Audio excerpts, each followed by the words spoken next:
stay in Morelock from Corinth, Mississippi, and this is my 1965 C10 named Joanna. Picked the truck up New Year's Day of this year. Bought it January 1. I'm a gentleman in Waco, Texas. Truck lived his whole life out there as a work truck for O.L. Sharp Electric Company, which is still in business. Still in business to this day. So that's a pretty cool story in itself. Found the truck on Marketplace back in mid-December. I was in the hunt, in the market for another one. I kept going back to this one. This one had the look that I like. It had that Texas sun-baked patina. It's got a real unique, story with it. The original lettering on the doors. You just can't mimic that stuff. Had a vision for it, and the vision come to reality. We got home and built this thing in 103 days. Before I buy any truck, I have a plan, a rough plan already, real close anyway, of where I want the finished product to be. So I reached out to Travis early on, reached out to my seat guy, Stephen Cantrell down at Wheel 411, Morville, Mississippi. Reached out to a couple of those guys and got the ball rolling on a few things. Made the trip, out to Waco, get the truck secured, and spending the night in Waco. I'm on the laptop. I just reached out to Travis. I've kind of got a rough idea of what I want. We bounced some things back and forth. He asked me to execute the plan and put it on paper. Where we want to go, the exact details we want. Drivetrain wise, we got the small block with a 700R trans. Got some AC on there for these 115 degree summer days we got there. But I wanted to maintain kind of a classic, original look. I really didn't want the big bulky inner fenders and the real modern look. So went with the simple inner fenders as well as the simple shocks. Shock hood is like butter, man. Super smooth. Couldn't ask for it to be any better. On the interior, I had I'm a phone or bust kind of guy for the most part, right? I like phone interior.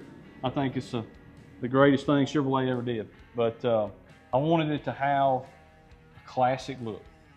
Added the ACC carpet in fawn sandalwood color, matching mats with the logo. I always love to add the logo in, man. You can't beat the C10 logo. Snowden seat with the cup holders. From a stereo standpoint, we got the classic Bluetooth stereo there. Looks like it was born there. Running just a mild stereo system. Got some 6x9 in the corner, a couple of 10-inch subs behind the seat. Under dash AC, to, like I said, keep cool. Original gauges. A lot of people do things different. Everything works so good, I couldn't bring myself to take them out. I believe the truck's got 60,000 original miles on it. From a suspension standpoint, chopping block, control arms up front, tubular trailing arms, simple C10 watch link, the simple C10 air ride kit, the DIY slam kit as well. I'm running a set of Raceline contenders, 20s all around, 8.5 on the front, 11s on the back. Narrowed the rear end, total of 6.5 inches, 3.25 on each side. We done that at home there in the shop. Turned out, I think, really good. They tuck in there nicely. So from a tire standpoint, up front, running 275 35 20s, and on the back, 315 35 20s. Pretty meaty. I'm running a small block with a 700 R4 with 373 gears in the back. In the back, you're in the bed. First thing you see is I've got some widened tubs. We narrowed the rear end, put those fat rubbers under there, so we had to have some room for all that. So I widened each tub 5 inches, kind of blended that patina, to match the truck. And then the wood is red oak. We cut that, planed it down, stained it, finished it ourselves. Tilt mechanism runs on a remote, dual actuators.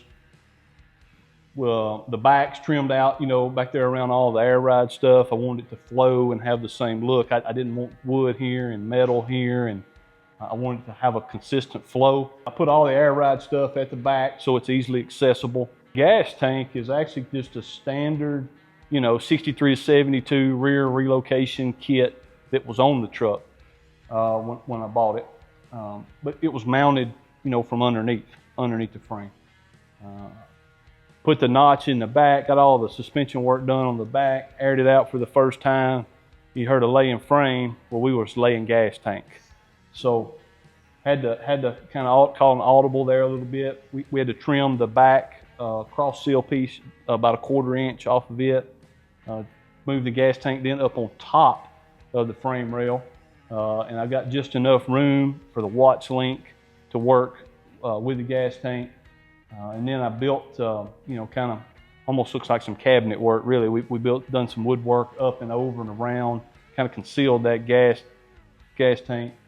And, when you go put gas in it, you tilt the bed up and it's easy. It's always a conversation, when you go get gas. You raise the bed up, and all of a sudden everybody wants to talk about it. So I love the truck. It's got a lot of character to it, a bunch of different things to point out. What's some of your favorite kind of details about the truck? Well, aside from that, sun-baked Texas patina that it has, it's super solid, right? I mean, you can look at the lower fenders, the rocker panels, above the windshield, all the places that these trucks rot, this truck has none of that, right? It's original sheet metal front to back. And then one other thing that I like a lot about the truck is what nobody gets a chance to see, and that's underneath it. It's clean as a pin underneath. It is the cleanest one of these that I've had. I've built, I don't know, 8 or 10 of these trucks. This is my favorite one by far. It has such a unique look. Everybody wants to stop and talk about it. I like the classic look under the hood.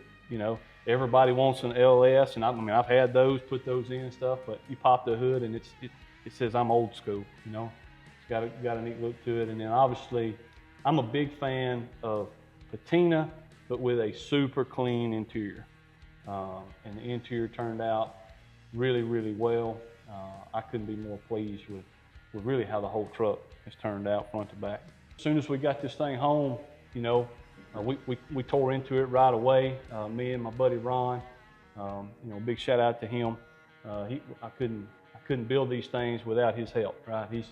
He's got a sweet 65 as well, and he's my right-hand man in the shop. Him and my dad. Dad does a lot of supervising, but no, Dad's an awesome. He's the reason that I love these things. One thing that I appreciate about Stan is you've built a ton of these trucks. You know what you're doing. You know all the parts. You know where to get everything. You've done it for multiple builds without my help, but it meant a lot to me personally when you reached out and let me be a part of this thing.